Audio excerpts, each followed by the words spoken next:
Artificial intelligence is changing everything. I'm on a journey to use AI to simplify my life. You're welcome to join me as I explore, experiment, and share everything I learn. Quick disclaimer, this series is more for me than it is for you. I offer no guarantee that this will be either entertaining or informative. With that, let's look at this next topic.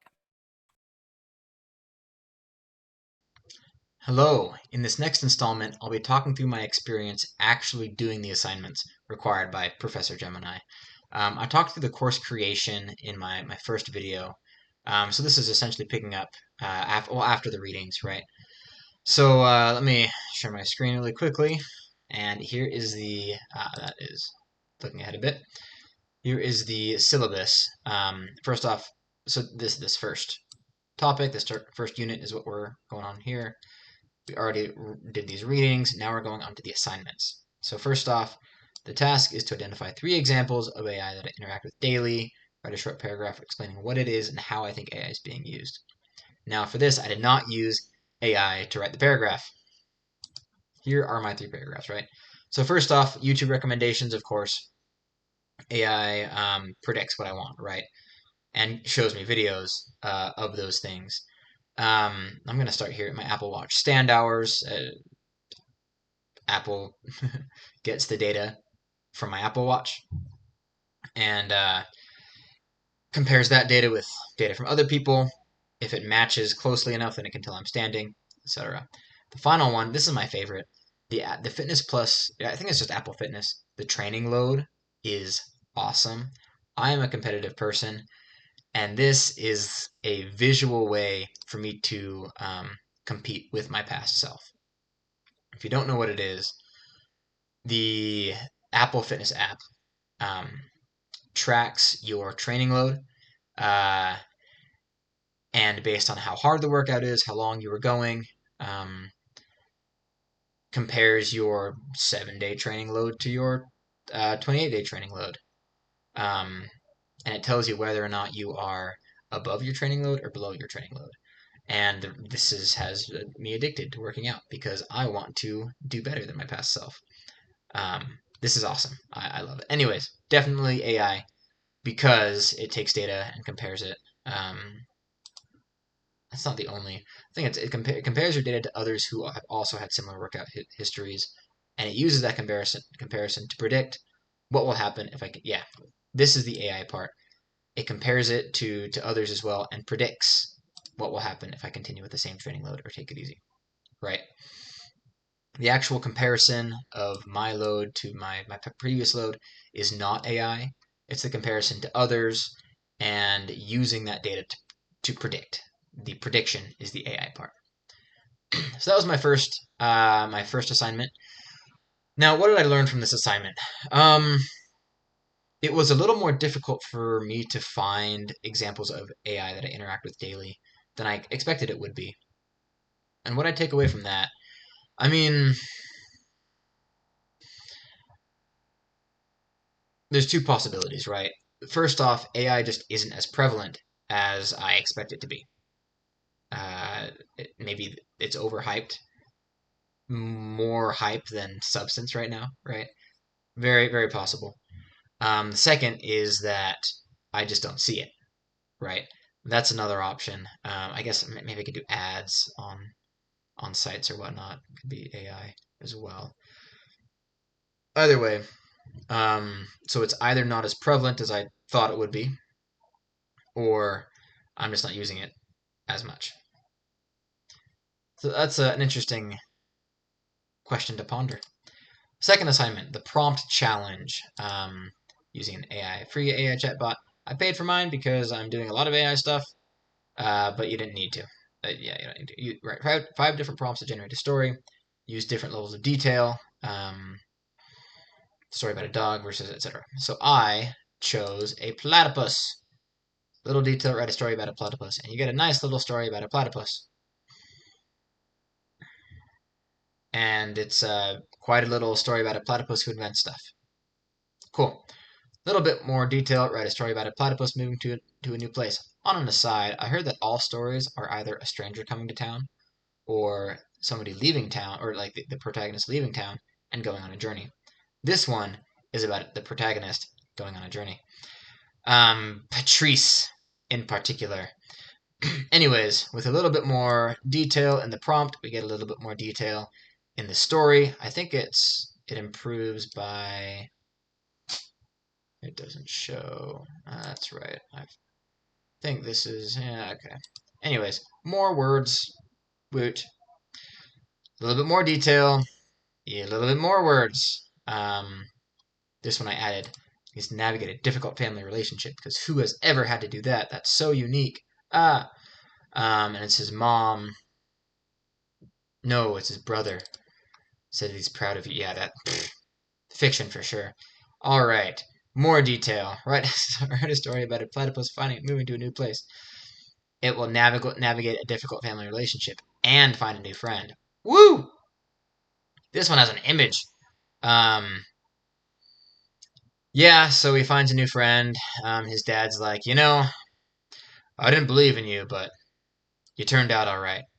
And then he cries because Percy has father issues. All right, then the lots of detail. I just added more detail here, right? Include elements of the hero's journey as he struggles to find that place in a new environment. Goes from being a shiny, so kind of describing the arc here. Part of this journey, there it is, the family relationship. Those always pop up. Who wrote this? Moves away from a trusted friend, finds a new friend, and kind of all the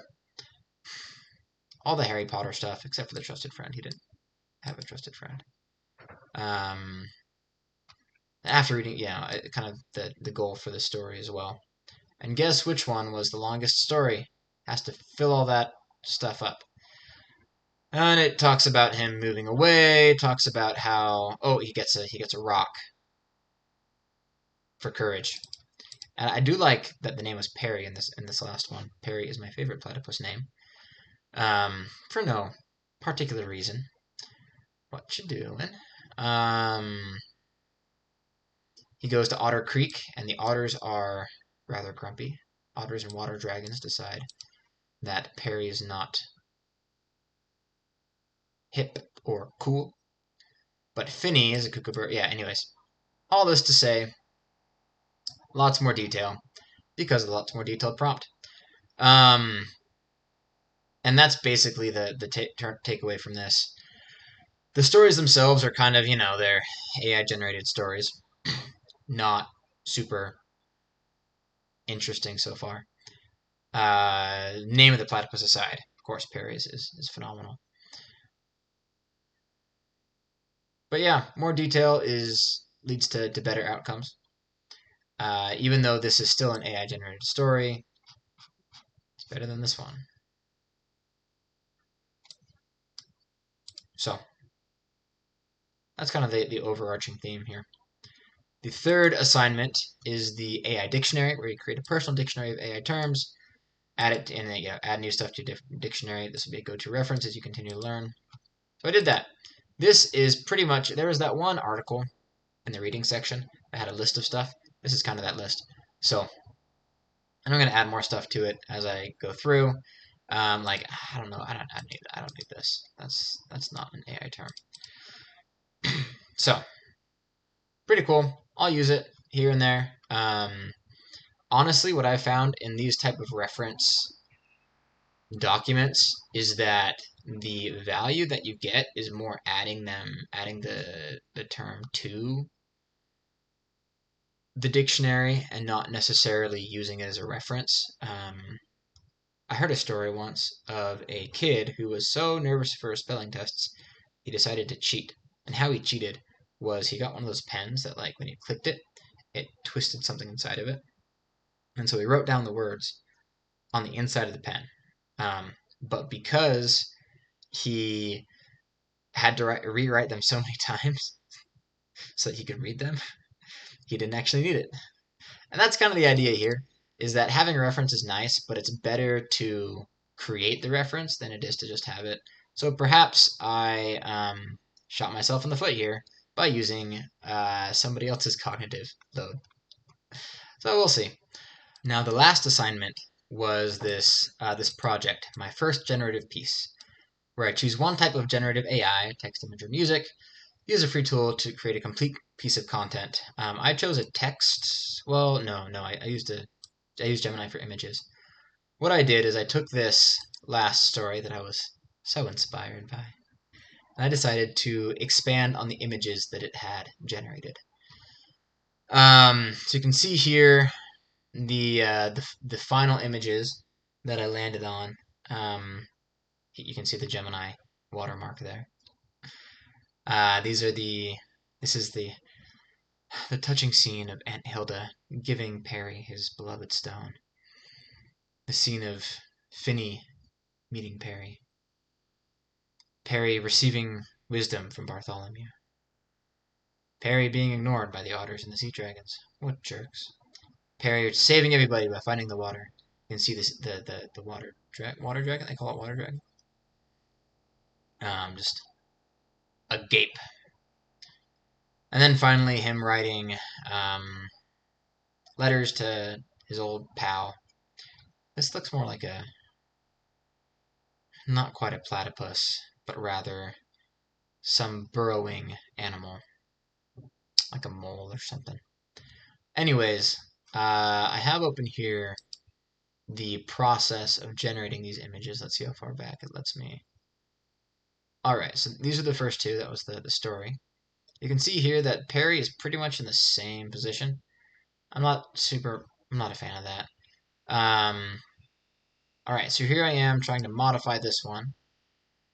And as you can see, let's see, before two water dragons, he's just holding the rock. Bless his heart. I'm like, you know what? What if we remove Perry with the rock and instead he's trying to untangle the net? Well, they put the net around his hands. Not exactly what I was hoping for because there's still the rock. But then they added Bartholomew there instead. So I think it's a mixed bag when you start with an image and then try and modify it. And I was like, okay, thank you. We'll try this next one. How about you have the animals in the background celebrating? Remove the cattails. Add some greenery around here. It did add some, right? Yeah, so added a little bit around the spring. I wanted to have the spring of water coming out of the ground instead of a rock to the right. It didn't change that. So I was like, okay, do it again. And it didn't. All right, now this one, I was like, trying to go into detail. And we got some detail. Guess what Hilda looks like? A human with a platypus bill. That is AI art. I'm like, all right, let's change that. It didn't change it. I was like, okay, change everything. Forget everything. Bant Hilda. Make her a platypus. And you can see she still has kind of the face of a human. So that's probably like, oh yeah, and then feet. Yep, gotta make her feet. I was like, all right, that's probably as good as we're gonna get. Or I just gave up. Either way. Next, this turned out pretty well. I didn't have to change this a whole lot. This was similarly, and yeah, I think these turned out pretty well. Not quite as tortured or cursed as this one. From this experience, mainly what I learned was, of course, the more detail, the better the image. Guess what? That's a theme. The more detail you add, the better the image. I don't know if I talked about this. Oh, right. Yeah. AI is a tool. The more effort you put in at the beginning, the better it's going to be. Now, another thing I learned is that the initial prompt and the initial output influences a lot of the later prompts, right? So when I got this output, it was a lot more difficult to change this than it was to just generate it in the first place. So I guess what I'm saying with that is be careful where you anchor the first output, right? Of course, don't expect the first to be perfect, but if you can get it as close as possible to what you want, um, only with a few minor tweaks, that's the best. So yeah, I did not anticipate how difficult it would be to move from that first kind of anchoring output. Some of the other difficulties I had, I'm not an artistic person, so having the ideas was not great um, for me. And then, which made it worse when, I was like, hey, I think I kind of want to like this. I mean, I'm not very artistic with my hands, and so it makes it difficult to be artistic with my words. You know what? I'm going to move away from this image of Aunt Hilda. It's creeping me out.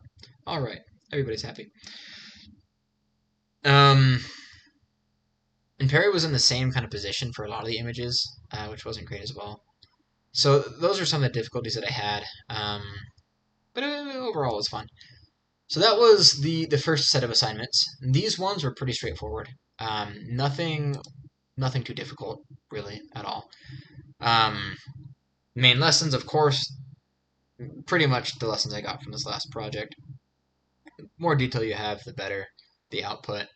Um, I'm going to be doing a specific course on prompting, but I've already seen that as I've been doing this AI stuff, um, I've been getting better. I've been getting better as I've worked more on it and whatnot. So, of course, the takeaway for that is to start practicing yourself. Do what you can. Doesn't have to be perfect. A lot of these that I've been building are far from perfect. They're pretty bad, right? But you're not going to get to the good ones until after you've had the bad ones. So start. Um, and we will reconvene for the readings of Unit 2 in the next video. Thanks.